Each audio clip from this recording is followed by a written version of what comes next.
Hello and welcome to Hot Topic Election Special. This time I'm in the constituency of Louth and Horncastle with those candidates who are able to be here, and they are Victoria Atkins for the Conservatives, Colin Mayer for UKIP, Lisa Gabriel for the Liberal Democrats and Peter Hill for the monster raving Looney Party. Welcome to you all. Thank you very much for coming along. And I should mention we're in the beautiful Louth Playgoers Theatre, and thank you to them. I want to start off just by trying to identify what are the most important local issues on which you're standing in this vast agricultural constituency of Louth and Horncastle. Victoria. Well, Louth and Horncastle is a wonderful place in which to live and work, and so I'm not going to pretend that there are sort of lots and lots of issues that are really concerning people, but the three things that people have raised with me as I've been walking around the constituency asking people is, first of all, keeping Louth and Horncastle as special as it is, looking after rural and coastal interests. Secondly, healthcare. We need to improve access to GPs and to hospitals to make sure people get that access promptly. And the third thing is the local economy. The local economy pays for everything we care about, such as the NHS and schools and armed services. And we need a good, thriving economy so that our villages and market towns are vibrant and it remains a wonderful place to live. Colin, that's it. Would you agree with that? It's economics, which we'll talk about later, but keeping Louth and Horncastle special, that seems a bit unfair on everywhere else. Well, yes, I don't think the communities around here are NIMBYs or want to lock out any growth. But there is a strong feeling right across the constituency that the local communities feel rather left out of the growth that's happening. And they'd really like to be part of that. So what, the growth that's happening nationally, that yes. Louth and Horncastle is feeling left out of that? No, no. For instance, 970 houses dumped on Louth, and they're all in a position of fighting it instead of working with it. And it should not be like that. Who's fighting it? The communities. Right. Okay. They're seen as being anti-build, and they're not really anti-build. There's just a lack of integration of the community with the local authorities, with planning and with developers. And there's a failure to completely discuss complete community growth and development. Instead of just 1,000 houses, doctors' surgeries, schools, business, affordable housing. Lisa. Yes, Louth and Horncastle is in fact a huge constituency, and it has a very wide basis. We're taking in Louth, Horncastle and Mablethorpe, of course, plus all the outlying villages. And while the economy may be basically rural, it's very important to provide opportunities for younger people. The transport infrastructure here isn't brilliant, and for that reason we've tended to get left behind in terms of industry. I think the development of high-speed internet broadband is absolutely fantastic, and that is something that could bring the community to life and provide opportunities for business and for development in the area, which is presently restricted by the state of our roads and the fact that Mr. Beeching did away with the railway service. And so I think that's very important. And I would also agree that we need to preserve the special status of the county, the beauty of the county. There are, many sites of special scientific interest. It's a county that I've lived in, worked in for many years, enjoyed driving past Reeves, seeing the snowdrops, the bluebells. You're not working for the tourist board here. I'm writing a tourist brochure, yeah. Well, I'm just passionate about Lincolnshire. And Peter, not at all, not at all. Peter, the main issues. You've touched on the broadband, and I did a little bit of research, and for the number of people that live in this constituency, the spread of the broadband is one of the worst in the country. Now, from the information I've been able to find, and I'm not doubting that. The other thing is, on the talk about these housing units that were going to be built outside Louth, I've actually put forward the idea that every town and village in the constituency, according to its population, is allocated a certain number of units of social housing. Now, my own village, we could probably take 3 units of social housing there, and the people would then integrate with the village. They wouldn't feel as though they were outsiders. You build a big estate. The ghetto effect occurs, has, I think, what's actually happened on the north side of Hull, last time I was up there, I was going through part of the north side of Hull and it felt like a giant 60s ghetto. And they were still building along the same lines. Well, what do we think? Is this a solution? Is there a consensus here that there should be new builds in proportion to the existing towns? Victoria? Housing in this part of the world is complicated by the fact that, of course, we've got the flood exclusion zone along the coast and the area of outstanding natural beauty in the Wolds. And I, for one, would not want to see the Wolds built over. So I think we have to make sure that the numbers that are going to central government reflect the needs of the local population. It's no good Whitehall saying we must build this number of houses. What we need to make sure is that where the houses are built, first of all, it is in line with what the local community is willing to accept, and that we have the infrastructure for it. We need to have the roads and the schools and the doctors' places to facilitate those homes. But we've also got to make sure that there are jobs near where these homes are built, because we cannot have people, sitting in houses that are brand new, but there are no opportunities for them. So one of the biggest roles, I think, for the next Member of Parliament is to really take on the planning minister in government and say, look, this may be what the growth rates are in the southeast, but please, this is what the growth rates are here in Louth and Horncastle. Can I just take you up on that phrase, what the local community is willing to accept? The fact is that housing across the country, and certainly here, is extremely expensive. Young people can't afford to get a deposit, can't afford to get a house. The population is growing more quickly than the number of rooms there are in which to sleep. And there will be communities that will just not accept new housing. Now, the fact is that those communities are enjoying the beauty of the outstanding natural beauty of the Wolds as they look through their tractor windows, and other people have nowhere to live. There's a conflict there. There are communities that set an example of how to do it, like Summercoats, where they wanted a few houses, just a few only, for younger people to live in the community and to make the houses affordable. So they set about finding a bit of farmland near the centre of the village. They got planning permission. They are now going to build the houses, half of which they'll sell to pay for the project, the other half of which the local council will own and rent out, so that they can help the community to keep younger people and help the community to grow, not die. Well, this is absolutely vital, because the younger people are providing the future, and if the younger people, anybody with anything about them, moves out of the area because there's no place they can make a home of their own, get married and have a family, and there are few jobs, then basically it turns the area, outstanding and beautiful as it is, into a fossil. So you have to find some way of providing affordable housing for local young people. And if I may yes, of course. I think you're perhaps being a little unfair to local residents, because everybody understands the housing crisis or the housing problems in the country, and we know that we need to be able to provide homes to our youngsters. The key to it, though, is taking the community with you in that process, and not dumping hundreds and hundreds of houses in an area where the area cannot support it. It's about doing it as in consultation with the community and making sure that they understand why these houses are needed in that particular location. I want to move on to agriculture. Peter, forgive me, I'm not aware of the Monsters Party's agricultural policy.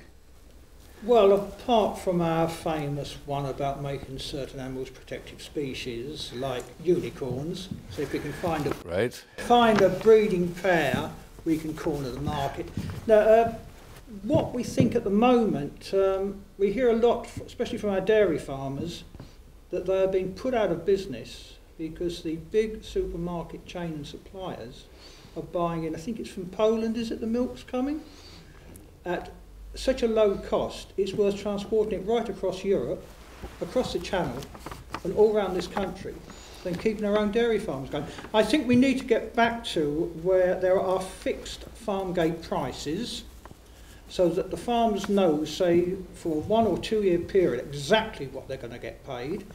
They can then decide on what kind of investment they can afford to make, because this county produces something like, I think, a quarter of all the vegetables eaten in this country. So, And they're not all members of our party either. what do we think of fixed farm gate prices, Victoria? This seems like a sort of market-nobbling statist intervention. Yes, I actually, because agriculture is so vital to the local economy and also to the character of this part of the world, I invited the Secretary of State for Environment, Food and Rural Affairs, in other words, the Minister for Agriculture, Liz Truss, to the constituency last week to have a meeting with local farmers about how they are finding, their issues and how things are working on the ground here in Lincolnshire. And she was delighted to visit and one of the most important agricultural areas in the country. I should think so. It's fair to say that we didn't, that particular suggestion was not raised because I can foresee problems in the markets with it. But what is critical is that we do what we all can as individuals as well as a country to buy British products. The NFU have got a great scheme at the moment, Back British Farming, and making sure that our children also understand where eggs come from and milk comes from, so that we really make sure that as a country we have agriculture at the centre of our understanding. Victoria, I'll have to stop you there. We'll go to the break. Don't worry, Colin. We'll come back to agriculture in Europe after the break. Please join me after this short pause.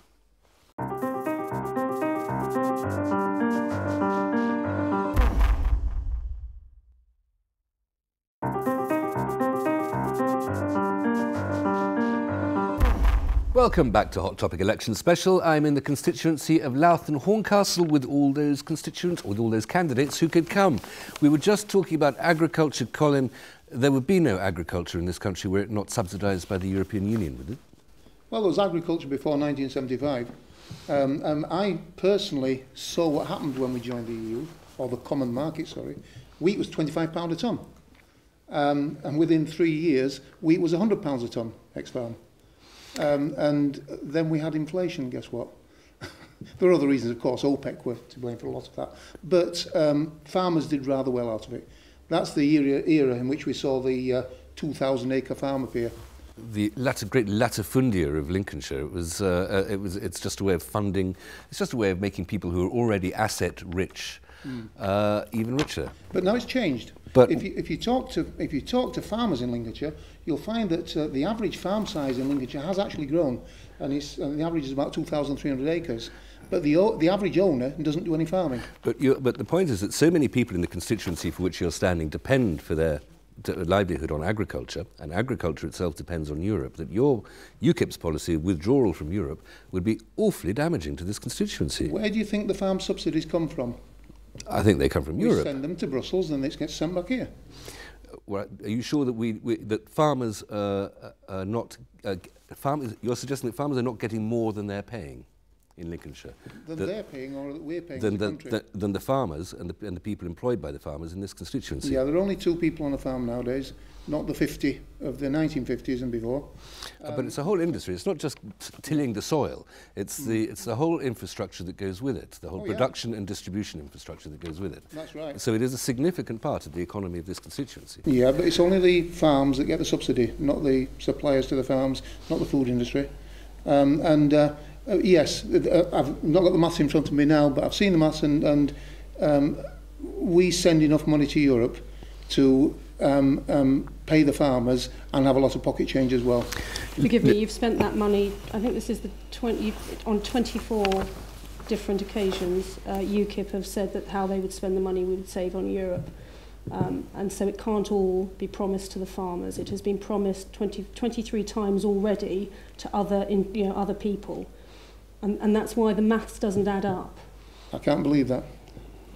Well, I'm not going to start getting out graphs, but that's data that is recorded and can be looked up. Lisa, your party is perhaps the most unequivocally pro-European. Well, as my friend here mentioned, part of the problem was the low prices.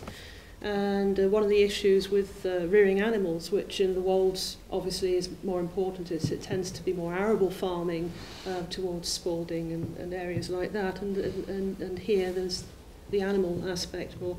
The welfare that we've been fighting for, to improve animal welfare, to prevent hens being kept cooped up in cages. and you know, veal crates and sow pens and things. And I think having a voice in Europe and protecting the way animals are treated and animals are husbanded is very important indeed. And it will, you know, treating your animals more kindly is going to result in higher food prices, but people on the whole, when they realise, are quite happy to pay that. And without an influence in Europe, we would be flooded with even more cheap agricultural produce, produced in ways that we might be blind to, but if we knew about, would be quite angry about. And Europe has a very important role to play. So being part of a supernatural national organisation with some degree of surrender of sovereignty is an animal rights issue. Oh, amongst many others, there are all sorts of things that we can bring into that. Victoria, can I just ask you, the Conservative Party is perhaps the most split of all the parties about Europe. There are some dedicated Europhiles, and there are some also people who are very close to UKIP, often suspected of thinking of moving over to UKIP. Where do you lie? I am ruthless in Britain's national interest.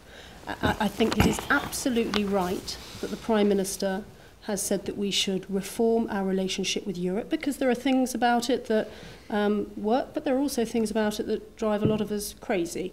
And so it's right that we try and reform that relationship, and then we don't let the politicians in Westminster decide whether or not we stay in. We let the British public decide. We're the only party to be promising that, and I think that shows that because we have the faith in voters in Louth and Horncastle to make the right decision. And one of the things I want to do as the Member of Parliament, as part of this process, is to ask every business, large or small, in Louth and Horncastle, how they think staying in a reformed Europe or leaving Europe, what impact that will have on their business, and then produce that evidence to everyone in Louth and Horncastle so they can make up their own minds on the facts in terms of how it will affect the local economy. Peter, Monster Raving Losing Party, ruthless in the British national interest? Well, we may be ruthless because she left the party last year. The thing which I find on a farming matter, I come from a slightly different angle, because prior to 2000, for 23 years, I lived on a small holding. We were registered with DEFRA, or whatever it was earlier on, and we produced and sold goat's milk products. This is a little more autobiographical than political philosophy. What I'm saying is, when we originally started, the amount of paperwork we had to do, because we were very diverse, we had pigs, we had calves, we had sheep, we were even doing commercial rabbit breeding at one stage. And it was the bureaucracy that worried you, was it? Instead of just having one piece of paperwork to fill in, every single animal had to have its own bit of paperwork. Right. Which zoomed up the cost, so in the end, it wasn't worth doing everything in a small local area. Let's, if I may, move on to the economy here. And I'm not entirely sure where the distinctions between all the parties that you represent are on the economy. If I could just start with the Conservatives and the Liberals together, because you've been in coalition for 5 years with your famous long-term economic plan. You both... Only the Conservatives have a long-term economic plan. You were trying to pay down the debt by the end of this Parliament, the Parliament that's just ended, and you already paid down half of it. The distinction between your parties is, I think, and you correct me if I'm wrong, that the Conservatives want to pay down the debt and the deficit, and the Liberals would prefer just to pay down the deficit and the debt much more slowly. Is that right, Lisa? Why don't you want to get rid of the debt completely? Because the debt, and as quickly as possible, because the debt costs 6% of government spending. National defence costs only 5% of national spending. 6% is an awful lot of a burden to pass on to next parliaments and next generations. Yes, that's true to some extent, but it depends how you go into cutting the debt down. If the only way to do that is to keep cutting public services and keep cutting and more austerity, then the people who suffer will be the people who were the lowest paid, arguably the hardest working. Services will have to go. You need to ring-fence the services. You need to, protect the national health. You need to protect education, because education is the future. If we educate our children well, then they're going to take care of all of us. And our point of view there is we want it to be slower so that there's fewer cuts in spending. But on the other hand, we don't want to borrow in the way that the Labour Party Well, wants. in that case, Victoria, you're a bunch of heartless brutes who want to balance the books whatever it costs. Ruthless. And she left the party. I think this is about the future, actually. You know, I've got a little boy. If we don't tackle the national debt and deficit, then my son and everybody else's children and their grandchildren are going to be paying off our debt for the rest of their lives. And it seems to me it's the right thing to do to tackle our debt. But the people suffering the austerity aren't the people who incurred the debt. Well, no, and we know that Mr Miliband last night didn't think that the Labour government spent too much money when they were in power. What we have tried to do, and let's not forget this has been the toughest economic situation in living memory, and we were really on the precipice in 2010 at that election. And what we've achieved since then, I think, is, nationally, I think it is pretty amazing, actually. We've got... we've created more jobs in this country than all of the countries in the EU put together. We have, in this constituency... This is George Osborne's famous statement that Yorkshire has created more jobs in France in the last year. Well, but isn't that a bit of an eye-opener when people are looking at Labour's proposals? I appreciate Matthew's not here, but looking at Labour's proposals, it's something I think very important to think about. But To borrow 70 billion more. Yeah, so it's really, and of course the SNP wishes to borrow more if they enter into coalition with Labour. So but where the Conservatives are coming from is very simple. It's that we incurred this debt, and it's right that we should try to pay it off. Because if we don't pay it off, then the money we're spending on interest, we can't spend on hospitals and schools and all the things we care Victoria, about. just one final issue is that all three traditional main parties are losing votes and losing membership. They all agree that they want government spending to be around 43% of GDP, and there's not much philosophical difference between them anymore. Their functions have gone. So is that why we're getting parties like UKIP and the Scottish National Parties and the other national parties and the monster raving Moody Party? Is that the reason that there's nothing to separate the old parties? Peter? Well, let's put it this way. When it comes to the financial state of the country, being on an old age pension, I'm not very used to dealing with big sums of money. Okay. And, well, it's like, we would like to bring in a 99p coin as well, because everything we buy is always Peter, like something I with think 99p. I think you've said it all, but very quickly, Lisa, would you say, just I'm afraid very quickly, is there too much in common between the old parties? No, I don't think so. I'm a firm believer in joined-up politics, and that's where we should be coming from. Very quickly, Colin, your answer? I think that nobody realises how big a million is. I'm so sorry I have to stop you there. Victoria, particular apologies to you. Thank you all very much for coming here to the Louth Playgoers Theatre. That's our last election special before the night itself, when there will be a live Hot Topic election special. Hope you'll join me then. Until then, bye.